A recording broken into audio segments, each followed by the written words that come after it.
This is an honest review of Soma. Let's take a look. Wow, guys, do I have a treat for you today. This game really left me speechless. It is probably it's incredible, to say the least. Do I think you should buy this game? Yes, I should. This game outbeats probably any game that I've played this year. This is it feels like a mix of, I think the developers said a mix between Gray, Amnesia, and something else. And then I would also add in Half-Life. Kind of the way that you manipulate the environment to an extent feels like Half-Life as well. Let's jump into the options and the graphics first. The amount of graphical options in there are just dirt garbage. It's not even worried about it. The sound options are whatever. The graphics themselves look very outdated, but that's also because it was made in 2015. They still look a little outdated, but it really works. So what is Soma? Soma, this game is probably the most mature game I've ever played, and I say that in a really good way. So what is it about? So you're a guy named Simon, and you are going for a brain scan because you got into a car accident. Now, when you go for this brain scan, again, I'm gonna do everything I can to not spoil anything. This review might actually stay short. Shorter because of how much it's very difficult to not spoil the game. So I'm gonna do my darndest not to. You go and get your brain scan. Now that's nothing. It's not really a spoiler. You figure that out pretty early on, and you wake up in, like I said, 100 years in the future in this underwater base called Pathos 2. And you soon find out that all of humanity is wiped out. And the scientists under here have been trying to find a way, and they did find a way to continue on humanity's existence in this box called the Ark. Now, the Ark has to be launched into space, and so the entire game, you're working with this person named Catherine, who is, she's leading you to get you from one point of the space to the other end of the space to launch the Ark into space. Yeah, so that's about the story. The atmosphere is absolutely incredible. It's suspenseful straight from the very beginning until the very end. It's been a while since I've played a game, and the hours have just flown by. That's because this game is so good that it will do that. You are completely immersed. It's a very dark game. When I say dark, I mean just like the atmosphere, like there's not a lot of lights, as I'm sure you can see in the footage here. The enemies in this game are previous dead passengers that have been overridden by this AI that has gone rogue and is screwing everything up.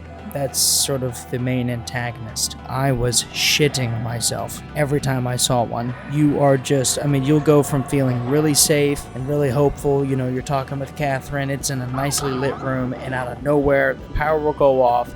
Music instantly changes, and you are running to the bathroom because it is leaking down your leg. I mean, it's that level, at least for me. Now, I'm a pretty little bitch when it comes to this, so, they may not be saying much, but I was completely immersed playing this. I mean, this scene right here, this was me getting chased and I was doing a task while having this guy patrolling around the room. I mean, listen to this.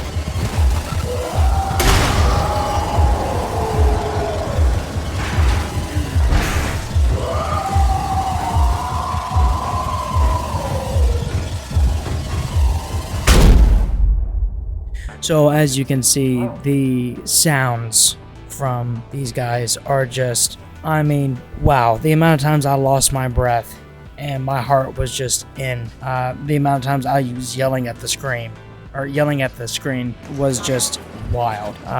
This game's atmosphere and the actual gameplay mechanics, you can't see through walls. There's no level of X-ray vision. When you come up on one of these monsters, when you make the corner, wow. You get the squirts running down your leg.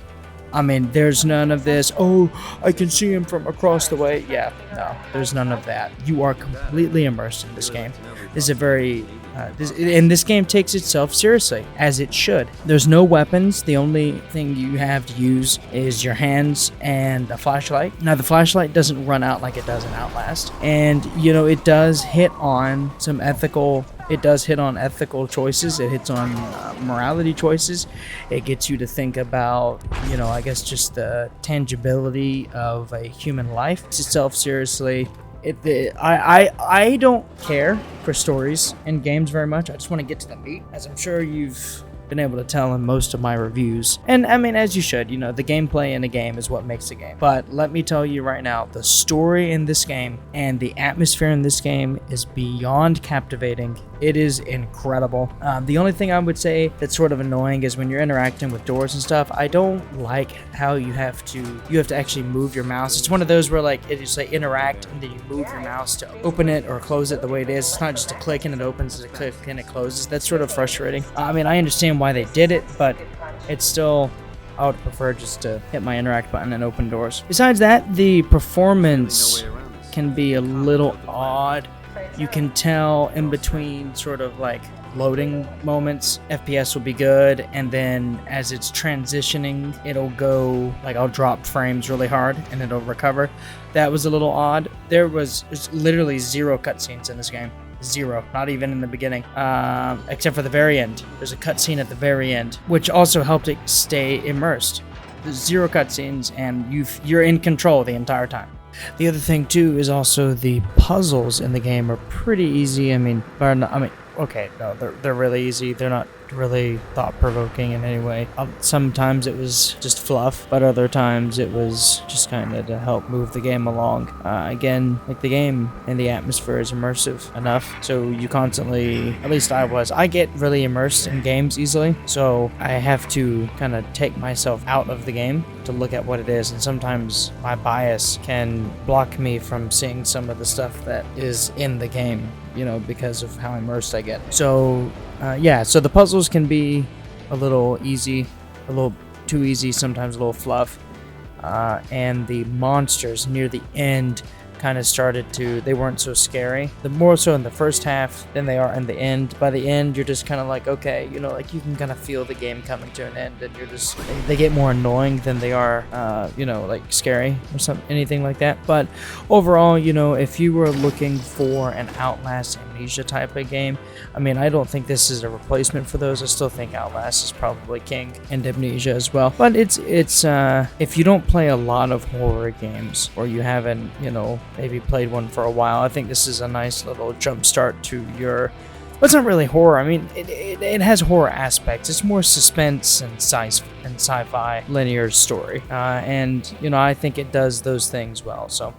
if you're looking for that type of game, yeah, I think it's really good. If you were expecting more of an Outlast level of, you know, like actual real in-depth horror, you probably can miss out on this one. But again, you know, the story and the atmosphere was really good. I was able to, like I said, to really easily immerse myself in this one. So there you go, guys. Thanks so much for watching. We'll see you in the next one.